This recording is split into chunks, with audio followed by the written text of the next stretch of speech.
وجود زن سے ہے تصویر کائنات میں رنگ۔ ویلکم بیک ناظرین، ملاقات کا وقت ڈاکٹر ذکیہ ہاشمی کے ساتھ، ہومیوپیتھک ڈاکٹر اور ماہر ہیں طب نبوی کی، 25 سال سے پریکٹس کر رہی ہیں، ڈریپ کی ایڈوائزری کمیٹی میں بھی ہیں، جو ڈرگ ریگولیٹری اتھارٹی ہے پاکستان کی۔ السلام علیکم ورحمۃ اللہ وبرکاتہ۔ وعلیکم السلام ورحمۃ اللہ وبرکاتہ۔ آج میں ایک اور ٹاپک آپ کے پاس لے کے آئی ہوں۔ بہت سے لوگوں کی مشکل ہے اور میں چاہوں گی کہ کچھ مشکلیں آسان بھی کریں، جیسے آپ نے بہت سے ہمیں مفید مشورے دیے۔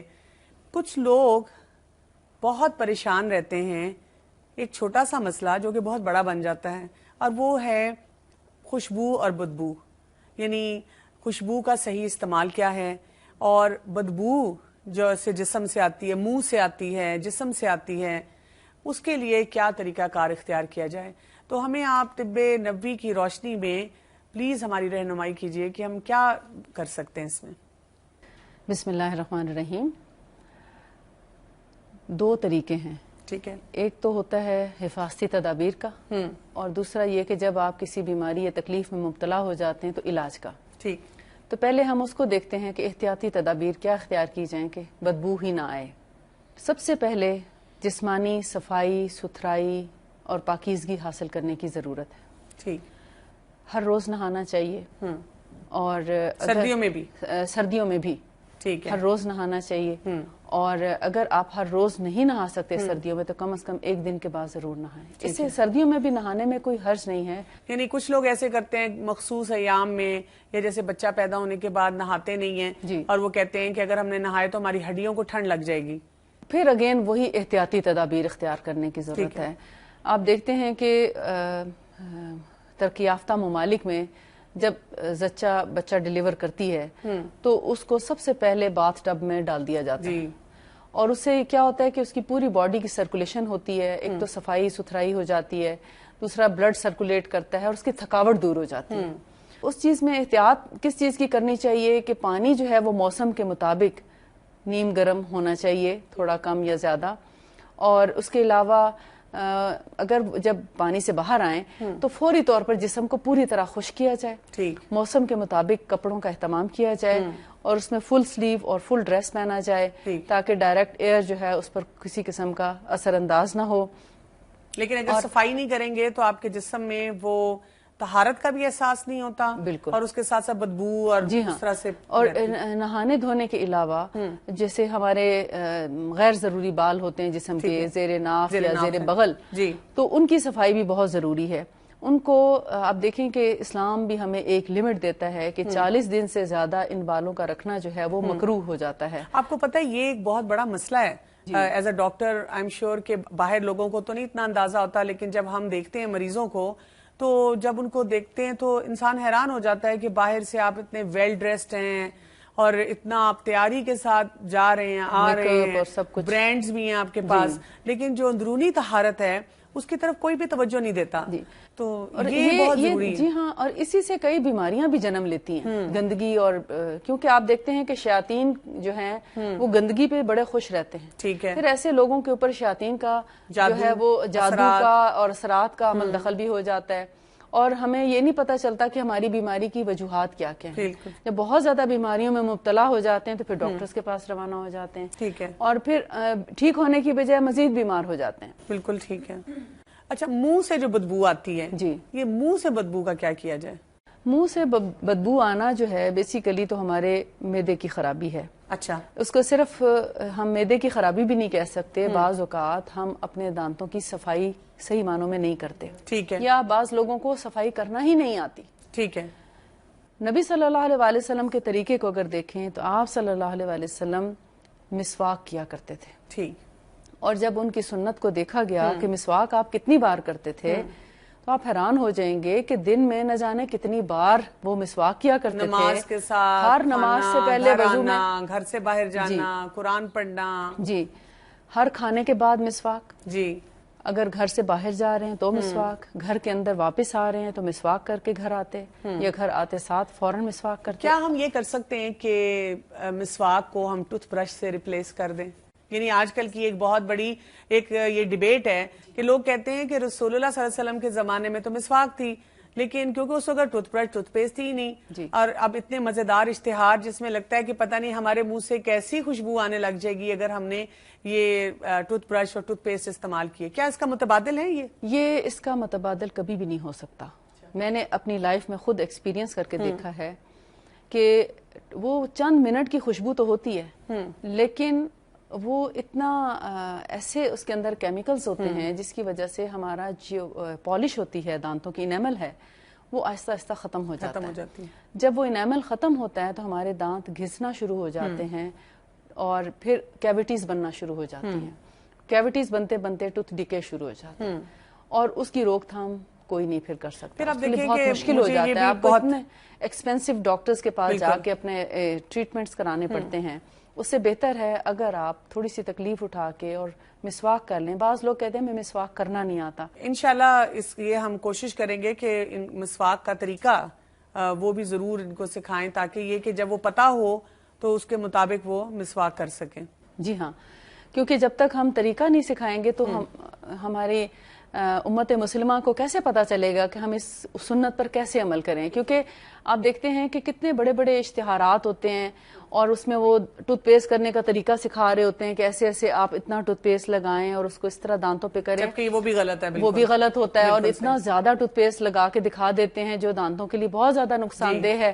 اور پھر جب دانت خراب ہو جاتے ہیں تو آپ کا معدہ خراب ہونے لگتا ہے اور اس کے آگے پھر اور بیماریوں کا سلسلہ شروع ہو جاتا ہے. جو مسواک ہے اس کو پہلے لینا ہے ہم نے پانی میں ڈپ کرنا ہے، پانی میں ڈپ کر کے اس کو یعنی دھو لیں. اس کو دھو لیں، ٹھیک ہے. دھونے کے بعد اس کو تقریباً 1 انچ کے فاصلے جتنا ایک کٹ لگا لیں مسواک کی ڈنڈی پر، ٹھیک ہے. اور اس کو پھر آہستہ آہستہ دانتوں سے ہلکے ہلکے چباتے رہیں جیسے آپ کوئی بھی چیز ہلکے ہلکے، بہت زور سے نہ کریں کہ ایسا نہ ہو آپ کے دانت کو کوئی نقصان پہنچے. اس سے وہ برش سا بن جائے گا. برش سا بن جائے گا، وہ الگ الگ اس کے ریشے ہو جائیں گے.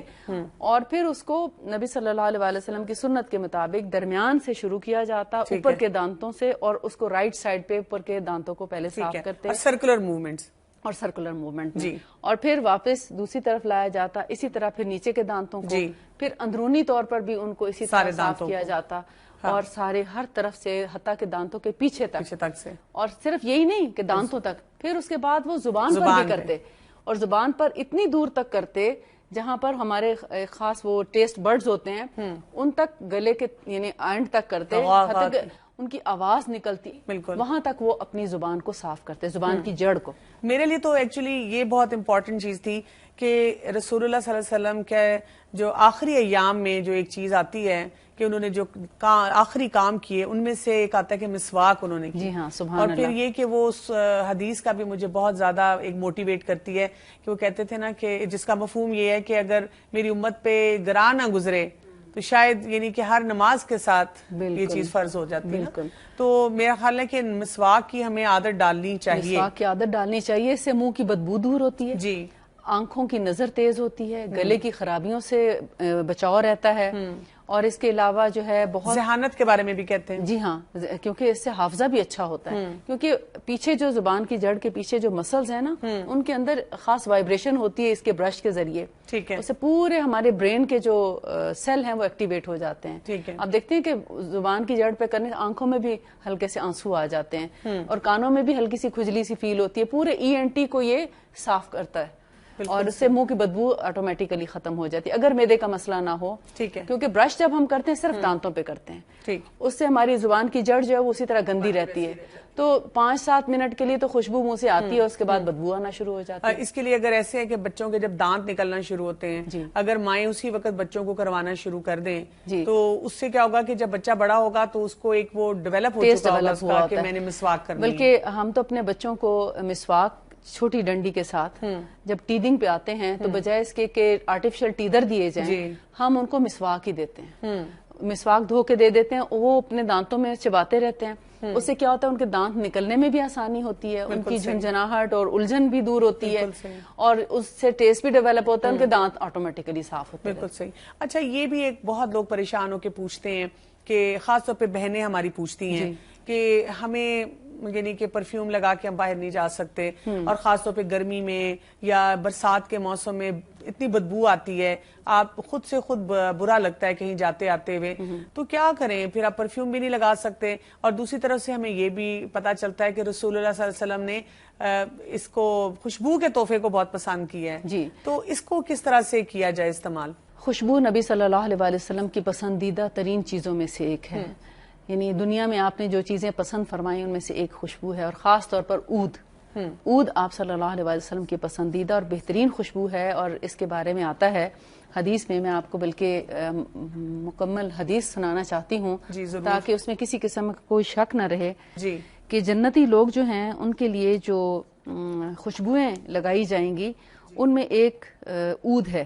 اچھا، عود بھی دو طرح کی ہوتی ہے، اور اس میں روایت کیا جاتا ہے، حضرت امام مسلم کی روایت ہے، وہ حضرت عبداللہ بن عمر رضی اللہ تعالی عنہ روایت کرتے ہیں کہ آپ خشک عود جلا کر اس میں کافور ڈال کر بخور کیا کرتے تھے، اور فرماتے تھے کہ رسول اللہ صلی اللہ علیہ وسلم اسی طرح بخور کیا کرتے تھے، اور اہل جنت کے عیش و عشرت کے بیان میں رسول اللہ صلی اللہ علیہ وسلم سے حدیث مروی ہے جس میں ذکر ہے کہ ان کی انگیٹھیاں بھی عود کی ہوں گی۔ عود آپ کو پتہ ہے کہ ایک بہت مہنگی خوشبو ہے اس دور میں، یعنی اگر آپ 1 کلو اس کا لینا چاہے تو پتہ نہیں کتنے لاکھ کی وہ 1 کلو ملتی ہے۔ اچھا جی، اتنی مہنگی خوشبو ہے۔ یہ دو طرح سے ہے، ایک تو لیکوڈ فارم میں جیسے ہمیں ملتی ہے، ہم اس کو عطر کے طور پہ لگا لیتے ہیں، اور دوسرا لکڑی ہوتی ہے اس کی، اس کو جلایا جاتا ہے، پورے گھر میں خوشبو اس کی آ جاتی ہے، اور اس سے بڑا ایک خوشگوار ماحول پیدا ہوتا ہے اور خوشگوار مزاج ہو جاتا ہے انسان کا۔ تو یہ جو خوشبو ہے اگرچہ مہنگی ہے مگر تھوڑی سی لگانے میں جو ہے، جب آپ کا ماحول اتنا اچھا ہو جاتا ہے تو آپ کو یعنی ایک سنت بھی پوری ہوتی ہے۔ ٹھیک ہے، اور جہاں ہم اور چیزوں پہ اور برتنوں پہ اور ڈیکوریشن پیسز پہ اتنے ہزاروں روپے لگا دیتے ہیں، تو ہم اس ایک سنت کو پوری کرنے کے لیے چند روپے اگر لگا لیں تو میرا خیال ہے کہ لیکن یہ کہ مرد حضرات، اور آج کل آپ دیکھیں کہ ویسے بھی پرفیومریز جو ہیں جی یہ اتنی بڑی انڈسٹری بن چکی ہوئی ہے، جی، تو اگر ہم سنت کے مطابق استعمال کریں تو ایک تو ہمیں سنت کا ثواب ملے گا، دوسرا ہمیں اچھی خوشبوؤں کے بارے میں آگہی ہونی چاہیے کہ جہاں اتنی دنیا اتنے ڈھیروں قسم کے پرفیومز اور عطر بنا رہی ہے تو ہمیں یہ تو پتا ہو کہ ہمارے رسول صلی اللہ علیہ وسلم کس قسم کی خوشبو پسند کرتے تھے۔ اس میں بھی بہت حکمت ہے کہ آپ صلی اللہ علیہ وسلم نے جن خوشبوؤں کو پسند فرمایا اس کے اندر ہماری ذہانت، ہماری شجاعت، دلیری، بہادری، ہمارے مزاج کا پختہ پن اور ہمارے یعنی دل کی کیفیت جو ہے اس کے بہت یعنی ایک حکمت پائی جاتی ہے کہ اس کے اندر بڑی تبدیلیاں آتی ہیں انسان کی خوشبو۔ آپ دیکھیں آج کل اروما تھراپی جو ہے کس قدر پاپولر ہو رہی ہے، اور بڑا مہنگا علاج بھی ہے، اس کے ساتھ مریضوں کا علاج کیا جاتا ہے اور ان کو مختلف خوشبوؤں کے ساتھ ان کے بالکل آپ دیکھیں نا، ہم سائیکولوجیکل پرابلمز ڈیل کیے جاتے ہیں۔ خوشبو لگاتے ہیں، لباس اچھا پہنتے ہیں، اندرونی طہارت، تو ایک فیلنگ ہی اور ہوتی ہے۔ جی ہاں، اور اگر آپ کسی دن بالکل بیٹھے ہوئے ہیں، کپڑے بھی نہیں بدلے، تو آپ دیکھیں ویسے ڈپریشن ہونا شروع ہو جاتا ہے انسان۔ لیکن جو میں نے آپ سے شروع میں بات کی تھی، مرد حضرات تو چلے آسانی سے لگا لیں گے، ہماری خواتین، ہماری بہنیں جو ہیں وہ کیسے اس سے فائدہ حاصل کریں؟ جی، خواتین کے لیے بھی خوشبو لگانا منع تو نہیں ہے، لیکن یہ ہے کہ مردوں کو تو جیسی بھی خوشبو وہ لگانا چاہیں لگا سکتے ہیں، اور اینی ویئر وہ ہر جگہ لگا سکتے ہیں، لیکن خواتین کے لیے تھوڑی سی احتیاط کرنے کا حکم ہے، کیونکہ آپ صلی اللہ علیہ وسلم نے فرمایا کہ عورت کو خوشبو لگا کے باہر نہیں جانا چاہیے، یعنی اس کو اتنا برا سمجھا گیا جتنا کہ زنا کو، یعنی اس کی خوشبو جو ہے دوسرے غیر محرم تک نہیں پہنچنی چاہیے، اس لیے بہت احتیاط کی ضرورت ہے کہ جب ہم خوشبو لگائیں تو اپنے باہر کے کپڑوں پر نہیں بلکہ اندرونی طور پر کپڑے پہننے سے پہلے اپنے جسم پر لگا لیا جائے، اور خوشبو جو ہے وہ مردوں کے مقابلے میں قدرے ہلکی خوشبو ہو، اور باہر جاتے وقت مت لگائیں، یا تو بہت دیر پہلے لگا لیں تاکہ باہر جانے تک اس کا اثر تھوڑا پھیکا ہو جائے، اور یا پھر اپنے جگہ پر پہنچ کے جیسے آپ شادی بیاہ میں یا اپنے کسی پروگرام میں آپ جا رہے ہیں تو وہاں پہنچ کر آپ لگا لیں، تاکہ آپ کو راستے کی جو ایک یعنی وہ گلٹی فیلنگ نہ ہو کہ آپ کسی خدا نہ خواستہ گناہگار ہو رہے ہیں لگا کر راستے میں مردوں کو سنگا کے، تو بہتر ہے کہ ان کو وہاں پہنچ کر لگا لیجیے۔ اور لیکن اس کا طریقہ بہترین یہی ہے کہ آپ کپڑوں کے اندرونی یعنی انڈر آرم یا اپنے کانوں کے پیچھے یا ایسی جگہ پر جہاں سے خوشبو جو ہے وہ بہت دور تک نہ جائے۔ اچھا، اسی سے خوشبو سے ریلیٹڈ ایک اور چیز ہے پسینہ۔ جی، کچھ لوگوں کو پسینہ بھی بہت آتا ہے، وہ کہتے ہیں ہم جی طہارت بھی رکھتے ہیں، ہم صفائی کا بھی خیال رکھتے ہیں، ہم بہت لگاتے ہیں پرفیومز وغیرہ بھی، لیکن پسینے کا کیا کریں؟ اتنا زیادہ پسینہ ہمیں میں سمجھتی ہوں کہ جن لوگوں کو بہت زیادہ پسینہ آتا ہے ان کو پھر ایک دفعہ اپنی غذا پہ غور کرنا چاہیے کہ کیا وہ بہت زیادہ قسموں کے گوشت تو نہیں کھاتے. یعنی جیسے ایٹ اے ٹائم جب آپ مرغی بھی اور مچھلی بھی اور چھوٹا گوشت بھی اور بڑا بھی، یعنی مٹن بیف سب اکٹھے کھا رہے ہوتے ہیں، تو اس میں آپ کے باڈی کے اندر کچھ ایسے کیمیکل چینجز آتے ہیں کہ آپ کے ہارمونز تک کو افیکٹ کرتے ہیں. ٹھیک ہے. پھر آپ کو اس قسم کے پرابلمز کا سامنا کرنا پڑتا ہے. ٹھیک ہے. اگر آپ کی غذا سادہ ہے، اگر آپ سبزی کا استعمال زیادہ کرتے ہیں اور پھلوں کا استعمال بھی کرتے ہیں، تو آپ سے ایسی پسینے کی بدبو آنا جو ہے وہ کم ہو جاتی ہے. ٹھیک ہے.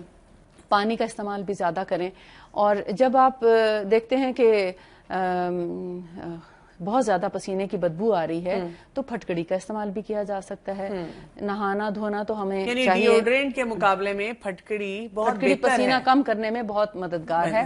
لیکن پسینے کو کم کرنے کے بعد اگر آپ چاہتے ہیں کہ خوشبو بھی آپ کے جسم سے آئے تو سب سے اچھی خوشبو عود ہے. اس کے بعد آپ صلی اللہ علیہ وسلم نے مشکی جسے مسک کہا جاتا ہے اس کا فرمایا کہ وہ بہت اچھی خوشبو ہے اور اس سے انسان کو ایک تقویت بھی ملتی ہے. ہم آج کل کہتے ہیں نا ہمارے پٹھے تھک گئے ہیں، کمر تھک گئی ہے اور ہمارے اندر ایک کمزوری اور اس کا احساس ہوتا ہے، تو خوشبو ہمیں ہماری قوت کو بھی بڑھاتی ہے، انرجیٹک بنا دیتی ہے. انرجیٹک بنا دیتی ہے. بہت بہت شکریہ آپ کا. آج کے پروگرام میں ہم نے آپ سے بہت کچھ سیکھا. ناظرین، آج ہم نے خاص طور پہ فوکس کیا ہے خوشبو اور بدبو اور پسینہ، اور یہ ایسے چھوٹے چھوٹے چیزیں ہیں جو کہ ہمیں اپنے جسم کے لیے، اپنی طہارت کے لیے بہت زیادہ خاص طور پہ پتہ ہونی چاہیے. ہمیں اپنے گھروں میں، اپنے بچوں میں، اپنے ارد گرد کے لوگوں میں اس چیز کے بارے میں بھی ایک اویئرنیس دینی چاہیے. ان کو بتانا چاہیے کہ اللہ کے رسول صلی اللہ علیہ وسلم نے کس قدر ہمیں خوبصورت چیزیں دی ہیں. اگر ہم اپنے اندر زندگی میں اس کو شامل کریں تو ہم صفائی ستھرائی کے بہترین اصولوں کو اپنے ساتھ لے کے چل سکتے ہیں. وقت ہوا ہے ناظرین ایک بریک کا.